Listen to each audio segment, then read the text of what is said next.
In the words of the legendary Lou Gellerman, hello, dog fans, and welcome to the Sound the Siren podcast, because everything matters, including continuing to celebrate being in an actual functioning conference.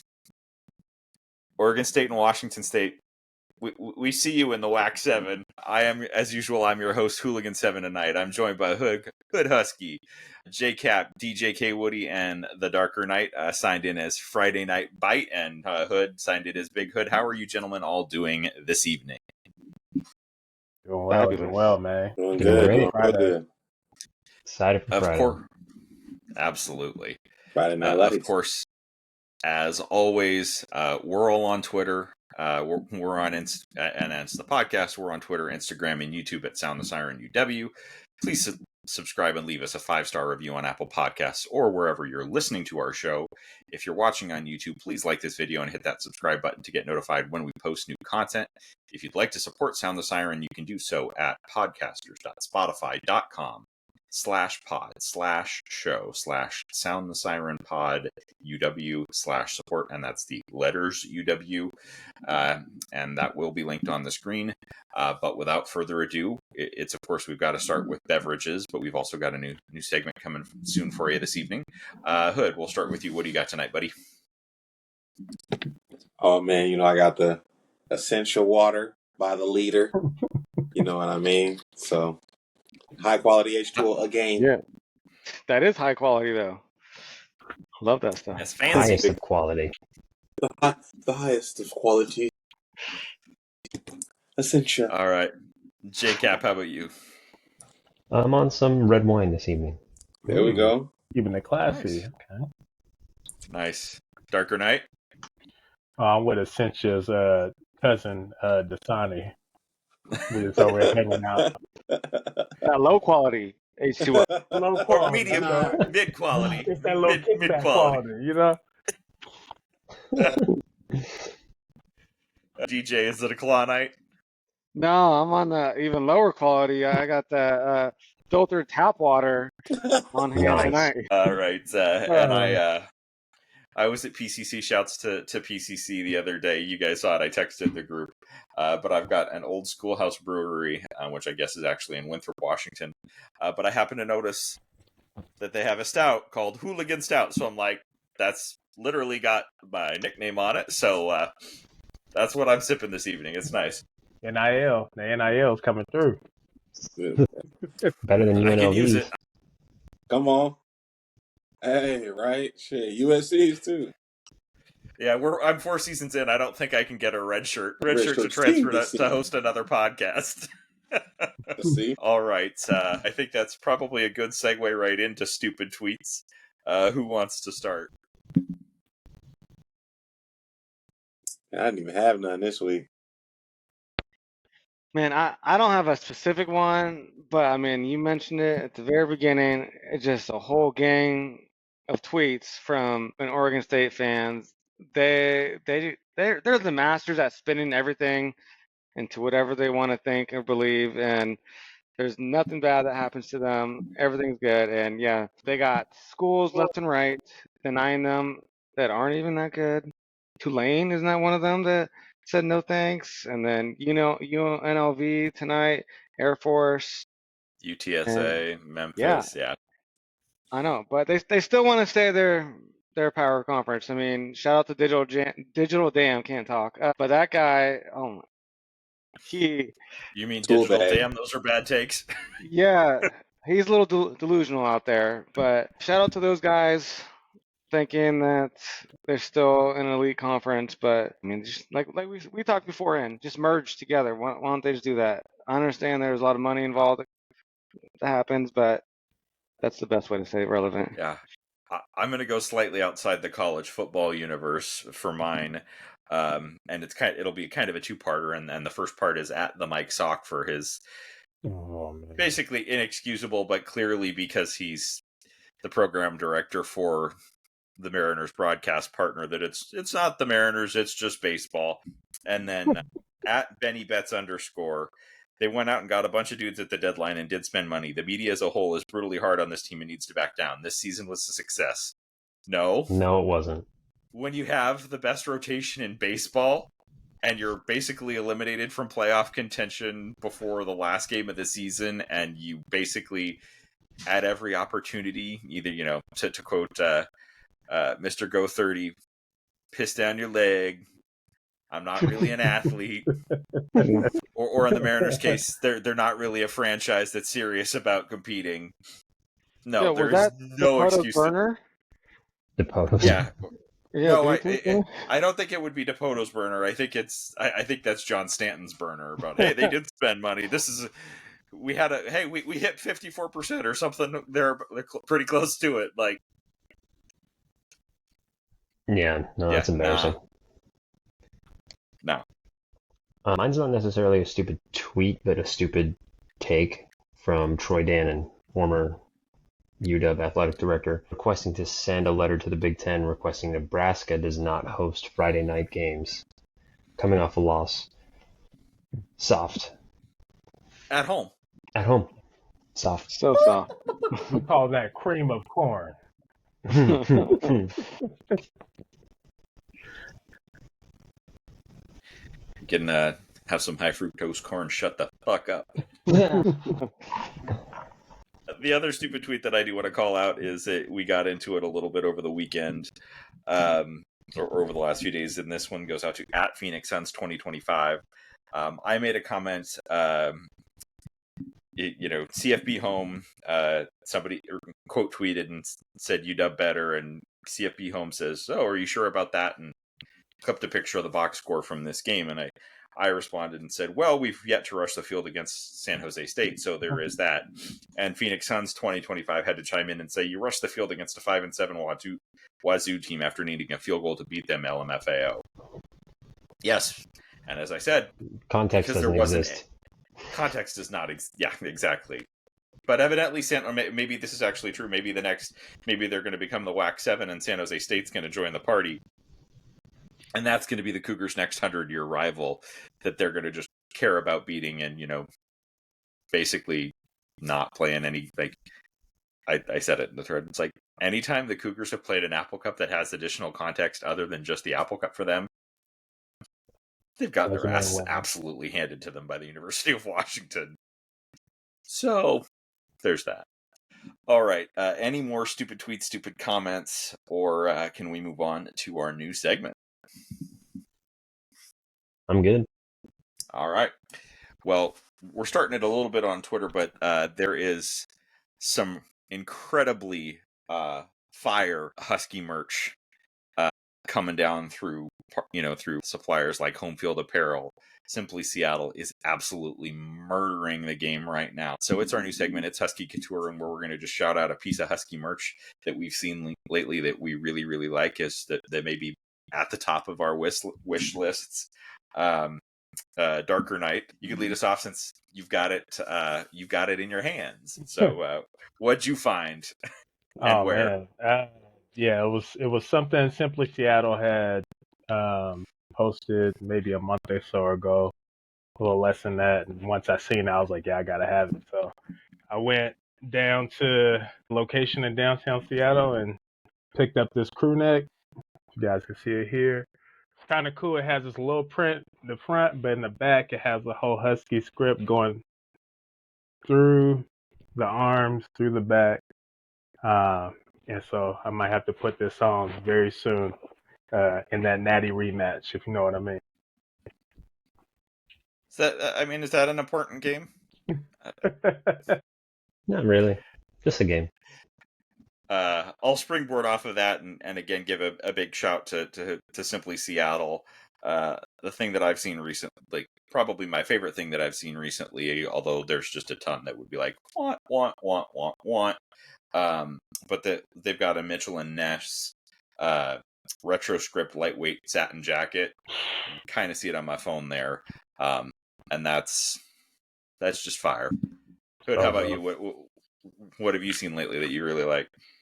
So they may not be for me, but since seems like you guys are going the Simply Seattle route, I'm gonna shout out Husky Throwbacks. They have some really cool merch over there. as well as like dope exclusive memorabilia. One thing that kind of stood out to me this week was it may not be something I'd cop, but it was just these boots. Those boots go stupid, dummy. Man, that is your style. What you talking about? Hey, don't let me two-step and stanky leg in these bad boys, man. So, They'd work really well for making noise in the upper deck. I'm just saying. hey, come on. And True. get my stomp on, my A-Town stomp on, my C-Town stomp on. So I felt like those were fire, and I definitely felt like, Husky Throwbacks deserves that shout out for sure. Absolutely. JCap, how about you? What'd you see that you liked? I'm gonna get on the Simply Seattle train as well with this Rose Bowl Blitz hoodie with the throwback Rose Bowl logo, with the gray hoodie underneath. Man. That's number one right there for me. Bro, JCap, they have a black on. I didn't even see that one on the website, but I'm gonna have to check that out too.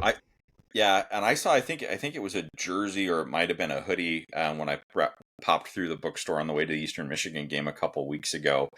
That it was basically like just a black on black sublimated. I think it was either a jersey or a hoodie that was just. It's nice. But DJ, I know you found one too. What'd you find? Yeah. I showed you guys this hat that I wanted to grab, but I'll wait till next week for that, because I was gonna shout out to Husky Throwbacks, but Big Hood took that. So I'm gonna do another twist. Home field, they got this 91 national championship shirt that you can kind of see that. Oh yeah, definitely want to grab that if I can. But I didn't even know about that one until I saw today. So that one's nice, and they got some other good stuff too. Yeah, home field got yeah. great stuff. Mm-hmm. Yeah, they'll make frequent appearances because this is going to be an every week segment going forward. But definitely some great merch out there, and Husky fans and Sound the Siren listeners, get on board on the Washington Wednesday and game day post. When we're posting swag, there's great apparel, we've got great school colors. Be proud of it. Let's see it online. Mm-hmm. Throw it big. And just a few years ago, this is what we were asking for. We were asking for, a large variety of apparel to wear, so everybody's not wearing the same 5 shirts. You know what I mean? So Yep. That's what we asked for. You can retire all that stuff with that certain logo that we don't really need to send any money to them anymore. You can retire them, donate them. Maybe they'll end up in the same place that Jonathan Smith's Oregon State gear did. But let's go ahead and move on into our recap of this past weekend's game, a 24-5 victory over the Northwestern Wildcats. What did we see that we liked? What were some things that might need a little bit of improvement? Let's kind of talk about the game before we get into the purple helmets that we'll award. I'll say just on offensively, like I feel like we just haven't gotten in any rhythm early, and late to be honest as well. But I feel like they haven't gotten any rhythm. I kind of came to the conclusion that I feel like the offense is being limited to what the staff thinks Will Rogers is capable of. Instead of actually like maybe even challenging Will Rogers in his last year of eligibility to have more NFL kind of traits displayed on film. I feel like we can lean into our running game a little bit more, but I do feel like this was another vanilla game that they expected.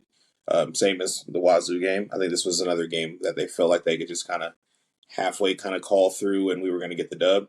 And then also, too, I think if the game was 31-5, we wouldn't be having an offensive conversation. I think at the end of the game, Jonah Coleman did get that first down, and we could have easily scored there, making the game 27-5 or 31-5, and we wouldn't have had any problem with our offense. 5 points, that pass defense, you know what I'm saying? One of the things I would always tell, college football media or college football fans around the country who weren't so familiar with University of Washington is we, outside of the last 2 years, we're traditionally a defensive-minded program. And also would say, like, if you look at our top 50 players, I would say 35 to 40 of them are on defense. So we had the expectation our defense was going to be like this, but to see it kind of come to fruition, utilizing our size, versatility, and finding a way to be physical in the front seven with maybe even smaller, leaner bodies up front has been really, really cool as well. Fuse the heck out of Jack Lausch and their offensive scheme there and their offensive line. Really would love to see us get our hands on more balls. You know what I'm saying? But as DBs, but yeah, I felt like it was a complete performance in a way to like introduce yourself to the Big Ten for sure. Get our hands on more what? Balls. Pause. That's a big old pause. No baby. No baby. I wanted to First say time. that. I wanted to let him finish. Well, pause also, I guess. Damn. Yeah, to Yeah, piggyback and off that's- what sorry, I was just Go gonna piggyback off what Hood said. Yeah. I was very impressed with the defense. Between special teams and offense, we put them at some tough spots, and they were able to come through and dominate a bad team, which you want to see in elite defense too. They could have easily folded or had some lapses, but for the most part, they were locked in. I think in pass coverage, there were some times where Northwestern did miss some shots. Shout out to their receivers on a couple of those passes because they were the best defenders on the play, gifting us some interceptions, some opportunities to make some plays. Still up in arms with our offense. I think we're struggling to find an identity right now. Similar to what Hood said, it seems the offense has been limited kind of when Will's in there, but you kind of notice when Damon gets in there, it seems like it opens up way more, and that he's more apt to call more explosive type plays, kind of spread the field and allow Damon to kind of choose run pass. I think Will's capable of doing similar things, maybe not to the explosiveness of someone like a Damon, but allowing him to see the field, and because I think he could process very well. So just giving him an opportunity to actually do that and go through a legit read. The only other concern is, the offensive line. Towards the end of the game, you hate to see somebody go down. So curious what that's going to look like, especially this Friday with a very physical team. But overall, I think we're getting better, but we still kind of leave a lot to be desired on offense. Yeah. All I was going to say was I was just going to chime in on Hood's point about the defense and just say, and that was without a couple of really key pieces, or and certainly Carson was banged up, was without Zach Durfee, and we're getting some pieces back for this week that are important. But it was still a really solid performance. Certainly, also I will say, a slight caveat is I think it might have been. I'm not saying it would have been a different outcome, but I am disappointed in terms of what we can expect, or kind of level setting or level expectations or judging the defense. Northwestern being without Cam Porter can't evaluate to the same extent that we would have as we would have if they'd had their bell cow in place. Jonah Coleman light. Mm-hmm. Jonah Coleman's pretty light, or he's not light, but he's got enough. Wow. Yeah, I said it in the group chat during the game when we were watching and trying to keep people updated that couldn't watch live. The dudes that dense shouldn't be able to jump over grown men like that. Like, that's just unreal. Didn't he say that's the highest he's ever jumped in his life? Yeah, he did. Made that look Yeah, easy. and he was pretty much standing up. Like most of the time, you see the people jump over somebody else, they're like almost diving at their legs. But no, he was like 80% standing up. But yeah, sorry, keep going. Dude, that's crazy. Yeah. Tried it again too. Shit. I did think that we, like Hood was saying, need to get a little bit more active in the run game. I mean, Jonah's averaging 6.7 yards a carry throughout these 4 games. He only has 56 carries. So I think we need to get that run game a little bit more established, especially getting into the meat of our schedule here, going up against some of these tougher defenses. Another thing that we've kind of all been talking about since the beginning of the season is getting Jeremiah Hunter involved. It felt like he was not even on the field for the better part of the first half of this last game. But I mean, what else can you really say about the defense besides they dominated a team that they were supposed to dominate, and that 5-play goal line stand after Elijah Jackson's tackle at the 2 was huge to hold them to 0 points and give up only 3 points on defense throughout the whole game.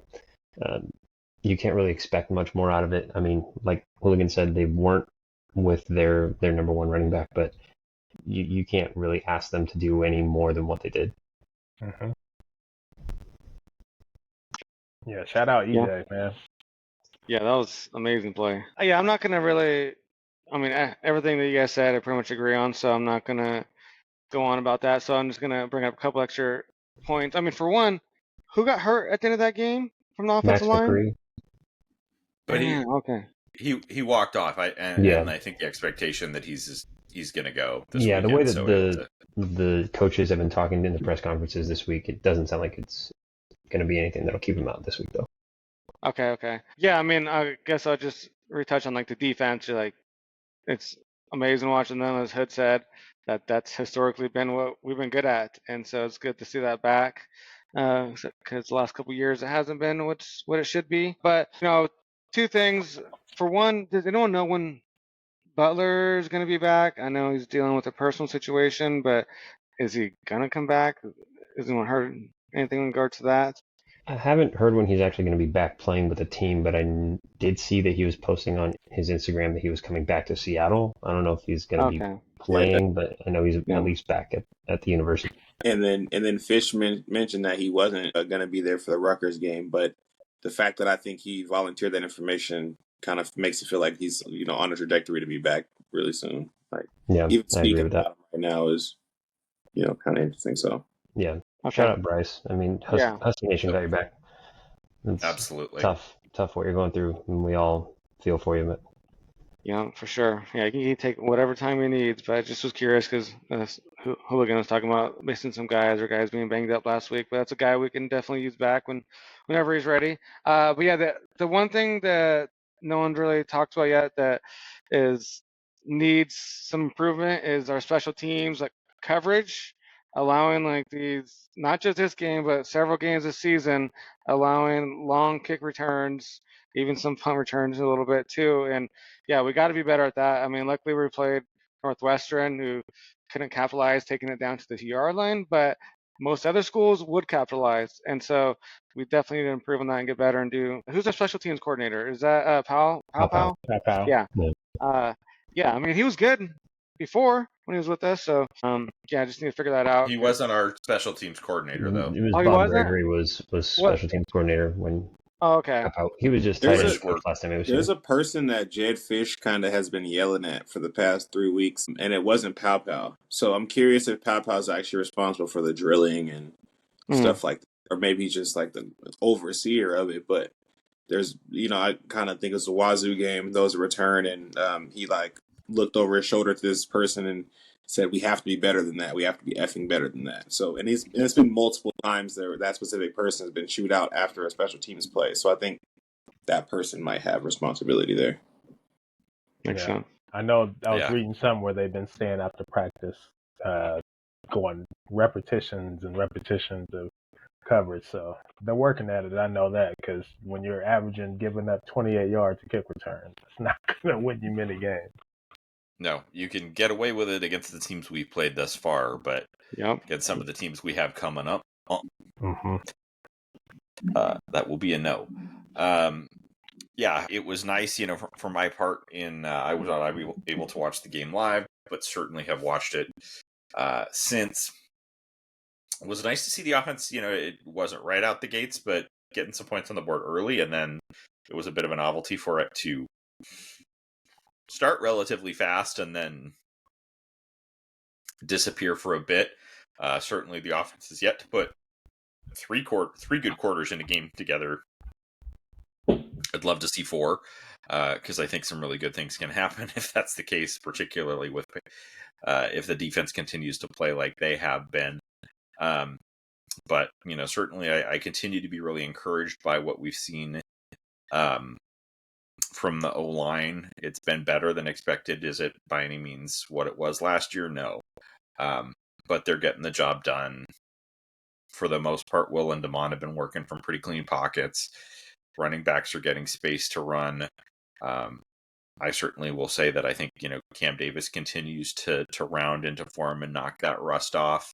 And we're getting very, very close to a true 3-headed monster at that position. And that's particularly down the stretch, and as we get into these rock fights in the Big Ten, being able to go to keep Jonah fresh, to go to Cam and give him 7 to 10 carries in a game, to go to Adam, 5 to 7 carries in a game. That's going to just wear down a defense. It just flat out is. But I don't think I have anything other than to say that, certainly, Hood, to your point about, Will preparing for the NFL, I'd argue that 46-yarder to Denzel was an NFL throw. and certainly an NFL catch on Denzel's part with a defensive back, let's just say, more than a little bit engaged before the ball got there. And we also, I believe I just saw a graphic where we also maintained our trend. Wasn't really leading the big or leading the country, but still 40% or 43% blitz rate as well. So kind of stayed true to the identity on defense. And just obviously moving into Rutgers, you just got to assume that that's something that we're going to do as well. So. Yep, I think it was 25%. I think I saw a stat that it was only 25% in week 4. I think that's certainly a product of probably not needing to show our cards or really get super exotic with the matchup that we had this past weekend. But certainly. Speaking of which, did you see Minnesota's blitz rate in week 4? It was like 80%. It was like 80%. Yeah, I saw that. Yeah. And they still could not stop Caleb Johnson. No. Yeah. But let's get into the purple helmets. Who gets them on, who gets them for you this week?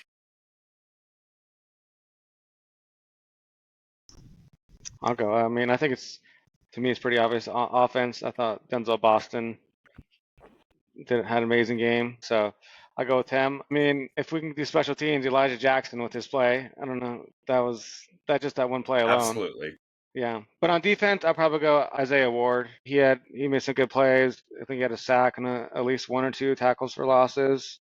So yeah, he had a really good game. And his sack was the kind of sack that 1 out of every 3 of those, that kind of hit is going to cause the ball to come loose. Yep.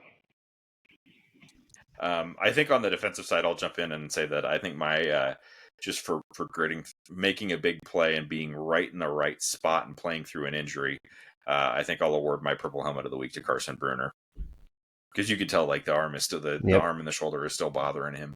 Like, yes, the receiver fell down on the play, but even if the receiver had not fallen down, he wasn't going to get over Carson Bruner for that football. Yep. By any stretch of the imagination. Yeah, that's who I was going to go with for defense as well. On offense, I think it has to be Denzel. And then, yeah, if we're doing special teams, the play that EJ made on special teams is one of the better special teams plays that you'll ever see in coverage. Yeah, it's one of those plays that's going to be showed, to a lot of like different teams, and even just replay, like like the DK Metcalf. Mm-hmm. Shout out to Buda Baker, love him. But like a few years ago, like that's just pure effort on that standpoint. So yeah, yeah, that's teach tape. That's going to still be on teach tape 20 years from now. And I'll say offensively for me, I would give mine guard Memilar. Felt like he opened up, some solid holes. He's the one guy on the offensive line that you can, you can most count on to be physical. Moving into conference play, and being listed only $299 to play as physical and as nimble and athletic as he does. Really led to some solid holes for our trio of running backs versus Northwestern. And then defensively, I'll say, it was 2 people on the interior that really kind of reset the line of scrimmage. But I'll give the purple helmet to Sebastian Valdez. Just resetting the line of scrimmage, playing in the backfield as well. A lot of those goal line stops, he didn't necessarily make the play, but he'd push whatever interior offensive lineman into the play, allowing linebackers to flow, and those types of things. So Sebastian Valdez definitely set the tone in relation to physicality up front. So 2 trench players for us. I like that. Offense for me, I think I'm gonna go with Mr. Consistency, and I'm gonna go with Will Rogers. Continues to be steady Eddie with the offense, and when his number's called, he's showing up. On defense, I'm gonna have to give big props to our freshman of the week, Kamori House, being at the right place at the right time and just playing fast, playing with his hair on fire, and really flashing for us. He definitely has, and I also think that we'd be remiss if not, Purple Helmet. I think it was also a really, really good game from Void Tanufi. Void's bringing it this year as well. So. Yeah, that was probably his best game for sure. Maybe even as a collegiate athlete, right there. Yeah, that was my second choice. Yeah, he had a hell of a game. All right, well, let's go ahead and move on into making big predictions. We can skip the Friday game because we'll talk about it in much greater depth for some reason. But we'll start with a 9:00 game on Saturday morning. Minnesota travels to number 12 Michigan in the battle for the Little Brown Jug. Michigan is a 9.5-point favorite with the over-under at 35.5. Michigan, of course, coming off a surprising win over USC in which they threw for, I believe it was 32 yards, but managed to run for almost 300. What do we think about the matchup with the Golden Gophers? Wait, hold on. Before we go into that, JCap, do you have the stats? I do. Who did what? Is that okay? Hooligan, how we did last week? I do. Hooligan came in first last week with a 10-2 picking record. Ole Miss, Nebraska, and USC. But got everything else. My plan backfired because at the same picks as him, I was like, all right, I'll change the last one, and backfired on me. Yep. And then other than that, Hood, DJ, and the fans all tied at 9-3. I was 8-4 because I went with Purdue and I went with VT over Rutgers. So I took the L there. But running season so far, these past 2 weeks, DJ and the fans are tied at a 20-5 record. Okay, picking so far. So. All right, way to go. We're also, by the way, I'm gonna throw a little wrinkle into this one. We're gonna add one extra game. Oh boy! A surprise game to pick. All right. It's a fun one. But let's talk about the battle for the Little Brown Jug with goes as Bill Murray would say, to damn Gopher traveling to Michigan. Again, a 9.5-point underdog to the Wolverines. 35.5 over under. Who would like to go first? I think this might be the quickest game of Saturday because both teams just going to try to run. My over-under is 25 total passes. Ooh, just go 25 total pass yards. I think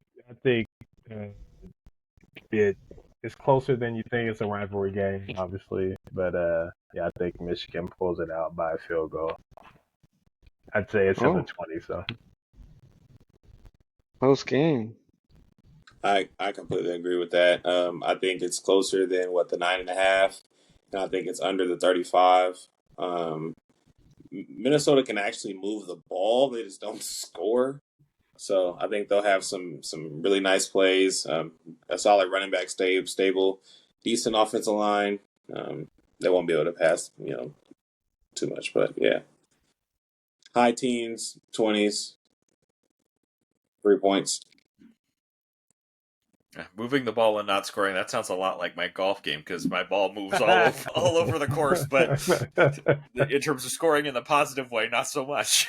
I was going to say you're probably scoring high, but that's not a good thing in golf. That's not the goal in golf. JCap, what do you think about this one? Yeah, I'll kind of echo what Darker Knight and Hood have been saying. I mean, it'll be a quick game. I think it'll be a low-scoring game. I'm going to go with Michigan 17-12. Yeah, I like that. I can see that for sure. Yeah. Low scoring. You going for that under? Yeah, Michigan wins. They're such a mystery team.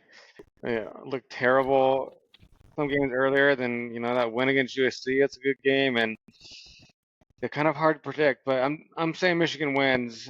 I don't know if it's going to be as close as you guys think. I'm not saying it's going to be a blowout route, but I can see them maybe covering. They're favored by 9.5. So, yeah, Michigan for sure. Well, they're looking ahead too. Mm-hmm. Mm-hmm. But yeah, I do think Michigan wins this one. I do think it's close. I kind of agree with the sentiment that it's probably a field goal game. I do think Minnesota can move the ball on them a little bit. I think Brosmer will have some success. So I will say I think there's going to be more than 25 passing yards in this game, and I think Brosmer will probably throw for a couple hundred. But that's as I do think Michigan gets it done. So I think we're all unanimous on that one that Michigan wins. I don't think they cover. There is a triumvirate of 9:00 games on Saturday. The next one is an interesting matchup with Maryland traveling into Bloomington on Big Ten Network. Indiana is a 7-point favorite over under at 52.5, but it's a step up in class for the Hoosiers, who, while they've been impressive, let's be honest, they have played no one with any semblance of a pulse yet this season. But what do we think about this one? Hoosiers.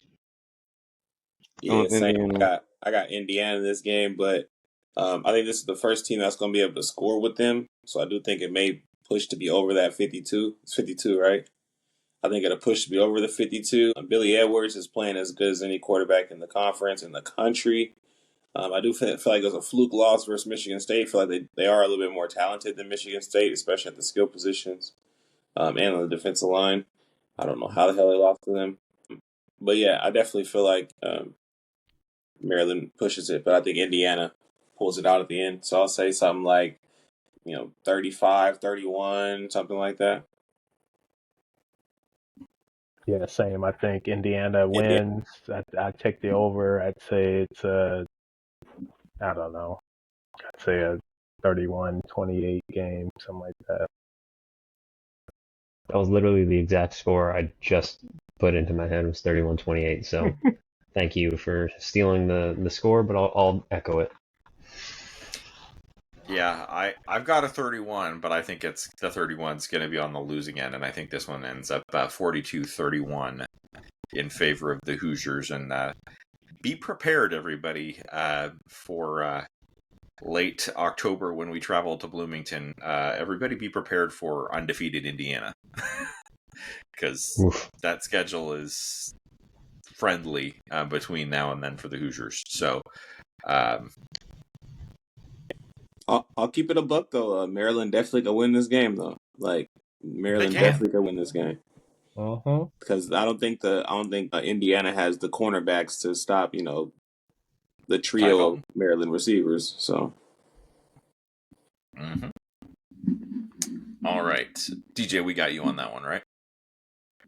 Yeah, didn't have much commentary. Just said Hoosiers. Okay. Just making sure we didn't forget you. No. All right, the last of the 9:00 games, the Huskers and their desire to not play anymore on Friday, traveling into Ross-Ade Stadium to face the Boiled Makers after their performances the last 2 weeks.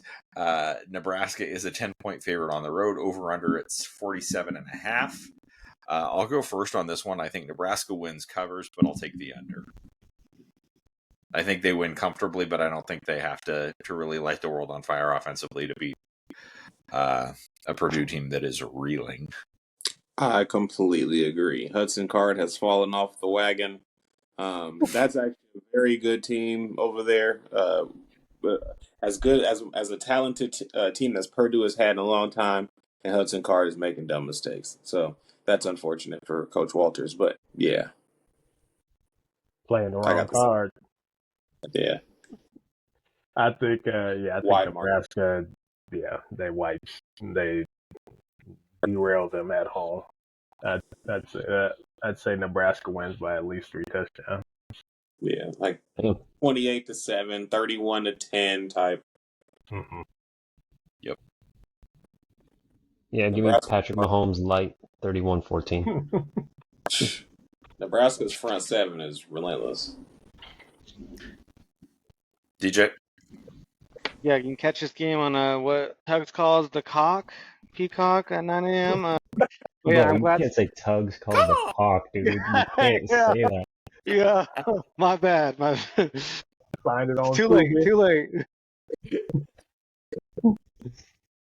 Oh But my god. I'm glad the Pat Mahomes reference was made because yeah, I was gonna say something similar, but yeah, Nebraska wins easily. Yep. Shout out to Tugs. Miss you. Miss you, dog. All right. The lone Tugs calls the cock is wild. You gonna watch the game on the cat? Yeah, man. God. Okay. 12:30 on CBS. The other UW travels to the Coliseum to play the number 13 USC Trojans, coming off that loss in the Big House. USC is a 15.5 point favorite, over under at 51.5. Who'd like to start with this one? Under 51.5, but I think USC scores the majority of that. I think that Michigan game pissed them off. I think all the BS in the media right now is pissing them off. I do think they are a good team, so it's crazy how somebody can quit on it. So yeah, I think a lot of the narratives and stuff like that they're going to take very, very personal because I do think this team is a championship caliber team. So yeah, I got USC winning by a lot and proving a point. Yeah, I think this game is closer than what people think, only because Wisconsin can't run the ball. And Michigan ran the ball for nearly 300. They're going to try to, do the same thing. So I think they can control the clock at times and do enough in the passing game to keep it relatively close. But I have USC pulling away late in the game. I say it's a 7-point game in the fourth quarter. Game's going to be in the 20s.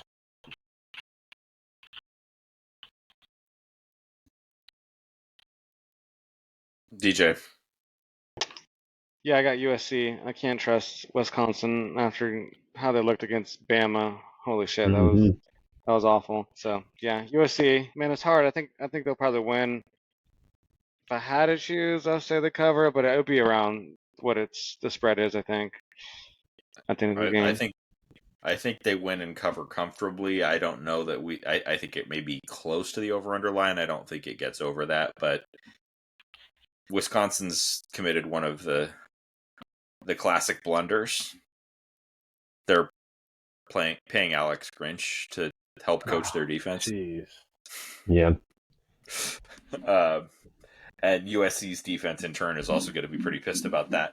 But it's keep an eye on USC because if reports are to be believed, it sounds like Bear Alexander is opting out of the rest of the season following the UNLV example. So Teddy Bear. Yeah. Oh. Moving on to a 4:00 game on that network that we won't mention again because decorum will be lost entirely. This is Ohio State at Michigan State at Spartan Stadium in East. The rooster. There we go. That's better. The feather, the lots of feathery pretty bird. The Buckeyes are a 24-point favorite with the over-under at 48.5. I'll jump in on this one again. Ohio State wins. Ohio State covers. Ohio State probably scores 48.5 points by themselves. Jonathan Smith has got Michigan State headed the right direction. Ohio State's probably the best team in the country for my money at this point in the season. It's not close. Ohio State wins. No other commentary added for me. Yeah. Easy call. Yeah, I think Aiden Childs is going to be in hell on Saturday, and they're not going to be able to do really anything offensively. So I think this is going to be a welcome to the Big Ten moment for him. And he's turnover prone too, so he's gonna throw a couple, he's gonna fumble a couple. This is it's gonna be one of them tough ones. He might even lead a game early. Not trying to wish that on him, but you know what I mean. Like maybe one where it's like Jesus Christ, I can't see who's coming. I can't identify nothing. So You're saying he might opt out mid-game? We choose a red shirt right now. Yeah. That's the I could never remember the Washington State running back that did that in the middle of the Apple Cup back in the late '90s. It's just like, that's it, I'm done. I know Royce Freeman did it a couple times. Yeah. Turned into Morgan Freeman. Without the voice. All right, we'll move on to a 4:30 p.m. kick on NBC, and number 19 Illinois, fresh off that upset win of Nebraska, traveling into Beaver Stadium. Penn State is a 19-point favorite, over under at 47.5. What do y'all think? That's my upset special. I think Illinois goes in there and beats him by a touchdown. Yeah. That's This spicy. this is my lock for spread. Like, there's no way Penn State covers, in my opinion. And man, it's gonna be close. I don't know. I almost wanted to pick Illinois, but I just think it's at Penn State that they come through in the end. But I like your pick though with Illinois because I think it's tough. It's gonna be a tough game. Illinois is good. Yeah, they They're are. I like them. good, especially on defense. Yeah. I think Illinois on offense hasn't seen the team speed on defense that Penn State will show them, and they've been able to get away with a lot of like broken plays. Like Altamar's been able to kind of scramble out of the pocket. I don't think they'll be able to do that. Their receivers are definitely going to get open. The secondary hasn't really impressed me, even though they've have some studs back there. So I do think at points there will be some explosives, or there'll be a drive or two where Illinois may feel like they're developing some confidence and a rhythm. But I definitely think Penn State's a championship caliber team. I think Drew Aller is also in a pretty good rhythm. So I don't have them covering, but I will say it's a 2-possession game for sure. 13, 14, 10. Yeah, I like Penn State by 10 points in this game. I don't think they cover either. But especially with it being at Penn State, I don't think Illinois comes into Beaver Stadium and gets the win there. Yep. I agree with that. I've got this one. I would say it's the over. I think Penn State doesn't cover but wins by 10 or 11. And in fact, I think this one feels to me like about a 34-23 kind of game. Mm-hmm. But I think Penn State's evolving and improving, and I think the maturation. I think Drew Aller is starting to live up to some of the hype that he had coming in. I know we offered him back in the day, and his high school tape was tape I really liked. We had John Donovan. You think we could have closed that guy? No. How Then did we again, come John close, Donovan. though? I don't get it. We didn't come close, but John Donovan, Well, we because did, he I was think. from back. Not that close, I don't think. We were close early, and then it early. I And remember then that. he saw our offense. Yeah, I was Yeah. like, Well, you see the difference a He good watched the OC Montana will game. make. He was like, I'm chilling. Look at Kansas this year and look at Penn State this year offensively. Tells you what a good All OC right, would do for you. we're going to go outside the big for a little bit of fun. Oh boy. And we're going to go to the game that's a 7 o'clock kick on Fox Sports 1 at Knew it. Albertson Stadium. The Boise State Broncos are a 7.5-point favorite over the Washington State Cougars. Over under on this one is 63.5. Give me the over. Give me the over. oh, shit. Oh, man. Damn, yeah. JT going stupid. I'll take the under, but Boise State's not winning that game. I got Wazoo on that game. Ooh. I'm going to disagree with you. I'll jump in and I'm going to say I disagree with you. I think Ashton Genty runs around over through everywhere he damn well pleases on that defense. Agree. I think Boise State covers. I think Washington State looks good, but I think the Cinderella story ends in Idaho on Saturday night. And Boise State knows their identity on offense, and it's Ashton Genty. If we knew our identity on offense with Jonah Coleman when we played them, it wouldn't have been close. Boise So should have beat a much better team in Oregon, and I think they'll show that and dominate. I think Jency makes his case for a Heisman. I see him running for 250, a couple touchdowns, and yeah, I don't see this game. I think they pull away in the fourth 250 is quarter. a lot, but I watched That's San Jose insane. He State move. said 250. I watched is San a Jose lot. State move the ball at will against Wazoo. They are not That's stopping true. Boise State. Okay, then it comes to me. I'm almost where Hood is at. I think this is like last second field goal winning the game. Think Boise State pulls through, but I don't think they cover. I think it's like I said, it's gonna be one score, like very end of the game. Like I could go either way. I'm probably just saying Boise because that's who I'd root for. But I wouldn't be shocked if WSU wins this one. I'm rooting for Boise too as well. Yeah, I am too. But I think Wazoo got it though. yeah, like I said, I wouldn't be surprised if they do have it. I think it's gonna be really close. It's gonna be a good game. I'm looking forward to it. We have all Saturday to watch college football if we don't have nothing else going on, so that's cool. All right, moving back into the big, and this time it's the flock is going to be on Fox. It's an 8 p.m. kick at the Rose Bowl. Number 8 Oregon traveling to play the Bruins. Oregon is a 25.5 point favorite. Over under at 55.5. Yeah. Oregon wins, covers. We don't got to spend a lot of time on it. Over 55. Oregon wins, cover. Yeah. Oregon might get to 55. That's what I'm saying. By themselves. Yeah. Oregon wins. This would be the one of the funniest upsets of all time, though. Please have it. I don't think it's going to happen Idaho in a would have been million funnier. years. Idaho would have been funnier Yeah. by about 1 million times.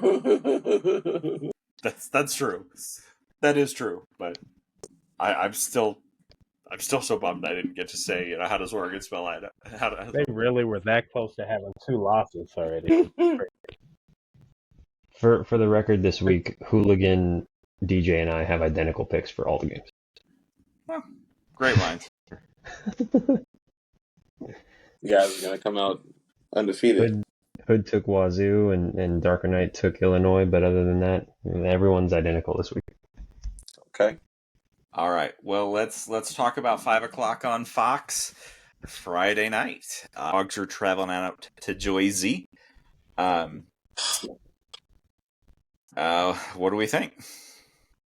I think, they've already announced a blackout, so We got a blackout and a whiteout this year. We don't have to worry about bringing our own juice. And a purple out next week. It's definitely that. You said DE and I. Jesus fucking Christ. Anxious to see how energy is on the road, especially offensively. How Jed kind of calls the game from a X's and O's standpoint. I know he usually sticks to his script, but you got to think Greg Schiano is, it's an NFL mind as well. So he's going to take away what you do well. So I'm curious how this is going to play out. I think it's a fairly low-scoring game because I just think both defenses are going to be good. I think their defense more so because they're going to feed off the crowd. Our defense is more because it's more of a solid defense and a legit defense. But I have the Dogs pointed out, man. I say the Dogs are going to win 20-17. All right. By the way, Rutgers is the 2.5 point favorite, and the over/under is at So it's basically a pick 44.5. Yeah. Yep. Yeah, I mean, home field advantage gets you 3 points. 3 points, yeah. Basically, it tells you that UW's a half-point favorite on a neutral field. It's a pick'em game. I'm going to go with Washington, obviously. I'm going to say 23-20. Like Darker Knight was saying, it's going to be interesting to see how Jed calls this game. I feel like he feels like he can get away with some of this cutesy play calling shit at home. On the road, I feel like we're going to see him hopefully lean on the running game a little bit more. Whether it's Jonah or Adam or Cam, we're going to see a lot more reliance on that run game. So I think as long as we can on defense limit Manungai's yardage and hold him to hopefully And only Samuel one touchdown. Brown. Yeah, for sure. They do have a pretty stout two-headed monster in that backfield. But if you can limit Monangai to 75 yards and one score, I think you have a very legitimate shot to win this game. So I think it's 23-20 Dogs. I'll say on the defensive side of the ball, the majority of the quarterbacks that we've seen this year have been similar to Ethan Kaliak-Manis outside of Mateer. Kind of that hit the back of your drop, get the ball out, quick release. Maybe not in the play action game, but oftentimes in the screen game and the shallow game. So they're gonna play into us catching routes and us squatting on routes. Obviously we love to press, or at least be 5 yards and up outside. So I think we're going to be able to get our hands on the ball.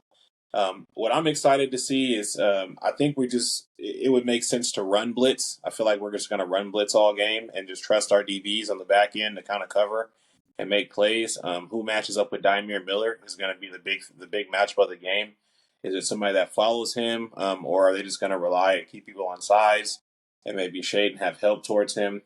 One kind of thing that's been popping out for me, offensively and defensively, their offensive line graded out. They have like the top offensive linemen at every position on the offensive line. I just don't see it. You know what I mean? Watching the actual games, the word physicality has been thrown out there, but I think effort and discipline doesn't always equal physicality. Virginia Tech had an easy time kind of penetrating their offensive line and getting TFLs or forcing plays to bounce outside, or having Monangai having to break tackles in the backfield. So I think we'll have some success defensively. Offensively, I feel like it's a slow offense versus a slow defense.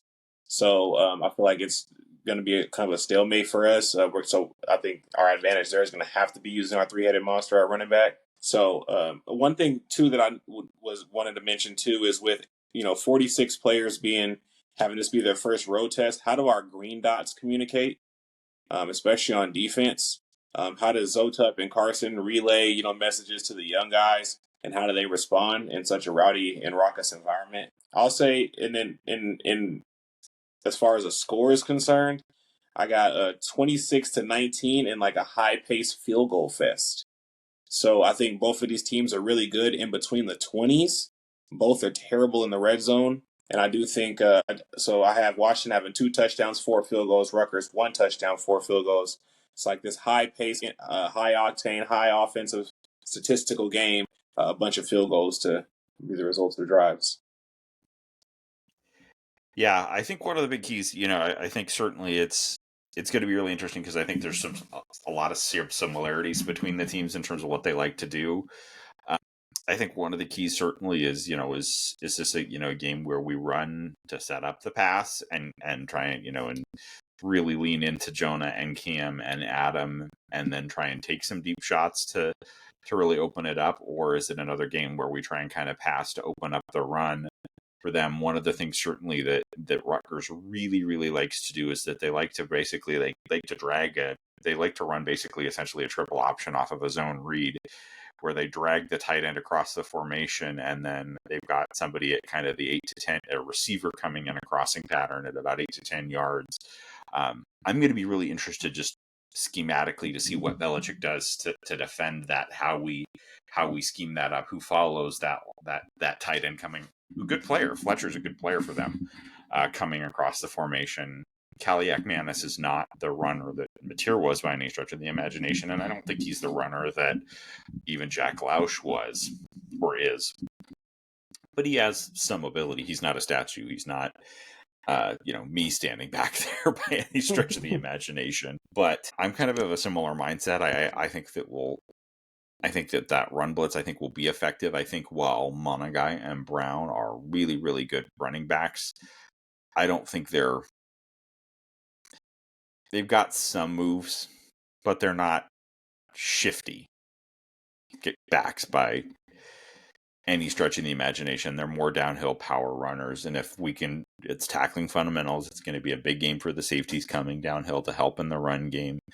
It's a game where I feel really good about having the experience that we have at the linebacker position across Carson Bruner and Zotup and and even to Brian Parham, and certainly of what we've seen from on the flip side of the experience from Kamori and his get after it. And I think Kamori is going to be a key piece in, in talking about defending that play that I was talking about. I think Kamori can do some really interesting things to disrupt that play in and of itself. JCap, you and I are have a very similar mindset. My score for this one's actually 24-20. So I agree. I think we make some progress in terms of scoring touchdowns instead of field goals. That said, I certainly have a ton of confidence in Grady Gross. I think there's enough experience in enough places on our team to get this done. Could Rutgers win this game? Absolutely. That's a good football team. It is. I don't worry as much about the cross-country travel. I just don't. If anything, I mean, yes, we're traveling across the country, but we're playing a game at 5 o'clock our time. If anything, it's kind of outside their schedule as opposed to being outside ours. Yeah, I'm more worried about it being a Friday game than a cross country. Yep. What was kind of nice too is you're playing this game and you didn't need to exert all of the energy the week prior coming into a short week. So everyone should feel, pretty rested. We got out the game relatively healthy. So yeah, we should be good to go. Yeah. I mean, for them, they've got a kind of a three-headed, they've got a good trio of receivers plus that tight end. But I also have confidence in what we have in the secondary in terms of how we match up against that. But I think you had something that you were going to say, Jump. Go ahead. Oh, well, I was just going to say this game, once again, is going to come down to how disciplined we are, special teams and penalties. I think, when all things are created equal, regardless of what it is, talent versus discipline, development versus high rank, all that kind of stuff, things come down to those types of things, the controllables. And we have to stop all these penalties, man. That would really destroy, the outcome of this game specifically, just because we are going up against a team. I think that's top 10, top 15 in regards to not committing penalties. They're not going to hurt themselves, so we can't do the same. Yeah, I haven't made my prediction yet, so I'm going to jump in because I was going to talk about discipline and penalties as well, because I think that's a key part of our game and making sure we can't be at 10 penalties on the road against Rutgers and expect to win the ball game. We gotta limit those a lot. I mean, it's always obvious, but turnovers, limit those. Yeah, I mean, I'm worried. I do have concerns. They have a good running game, and our defensive run game hasn't been bad, but it's been a little inconsistent in some ways. Like we saw against even some lower tier team that ran the ball. Well, I guess the first game a little bit ran the ball on a few drives against us, and obviously WSU, but that was more so the quarterback. And so it does worry me some. But I had the same score as Darker Knight, so I'm gonna switch it up a little bit. I had 2017.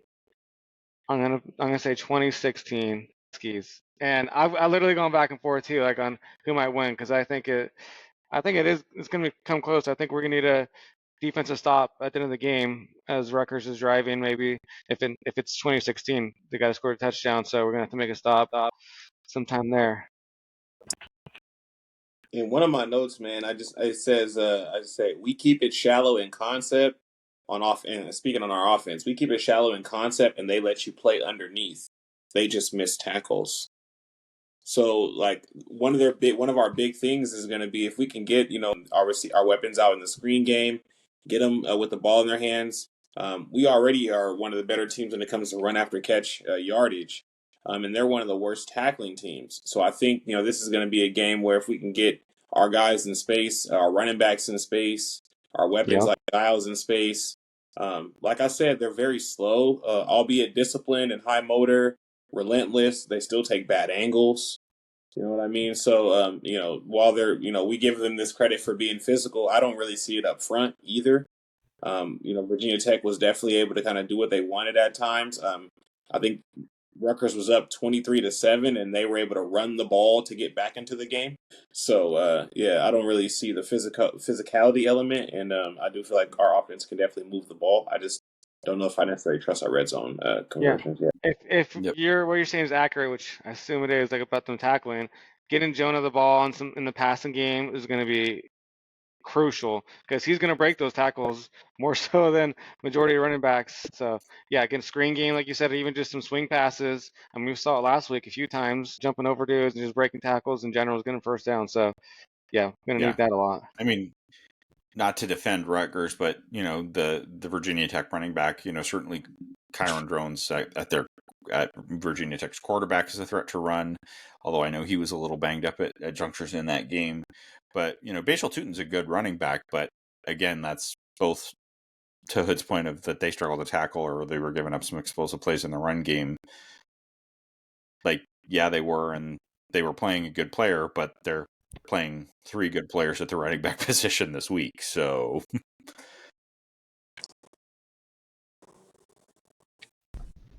Yeah, to Hood's point about getting our playmakers the ball in space, I feel like at the end of the Northwestern game we saw Jed kind of forcing the ball out to Giles in the screen game.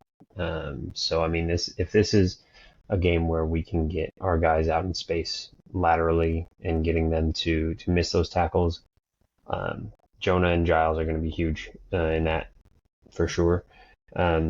So I think this could be a big Giles Jackson game. Could be a huge Giles Jackson game. I also think that this might be probably the first time. Like, I think we've, I think we've kind of played with our food a little bit this year to a greater extent. And I mean, from a coaching standpoint, we've played with our food, and like, I think we talked about it. Hood, I think you made this point in our Apple Cup recap about like that Jed didn't really respect Wazoo, and so we didn't really get in. Like, I think, yes, we got a little cute, but I don't think necessarily we ever got really into our bag of doing the things where you do something a couple of times and then set something else up off of it. I think we were trying like, hey, we're going to try this from our bag and this from our bag, but still kind of it's in our vanilla repertoire.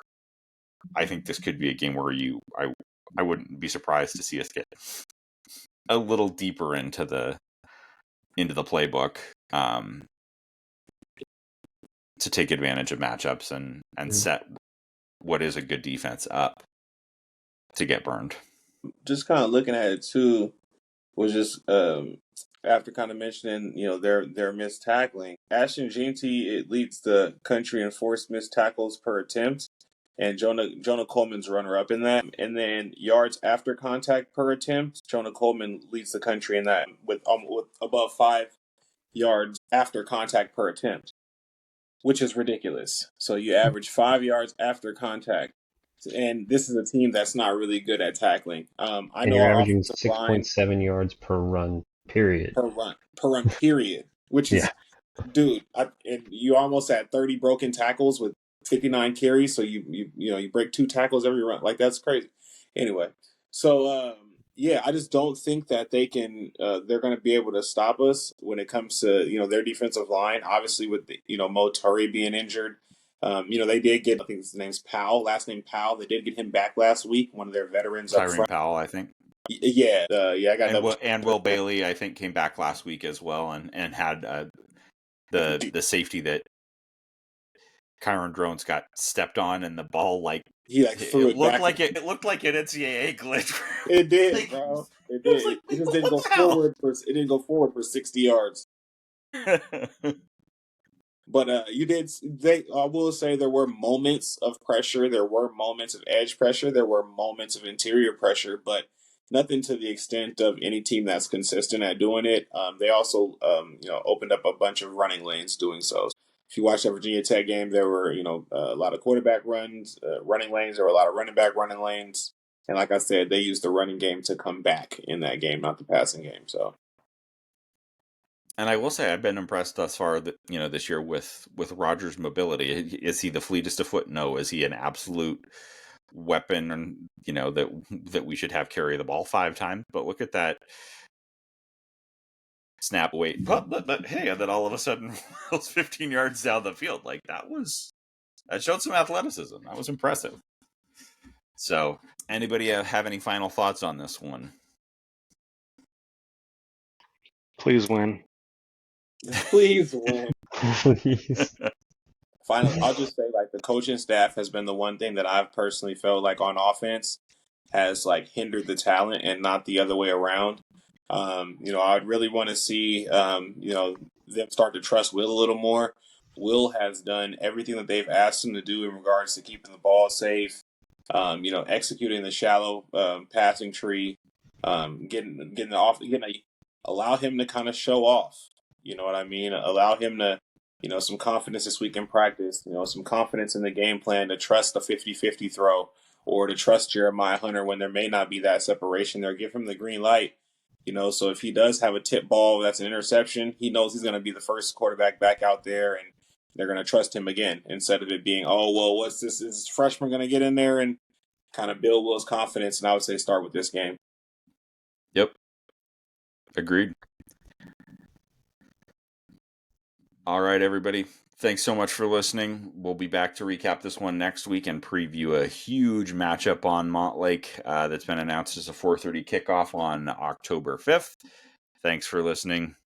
Go Dogs. Go Dogs. Good luck.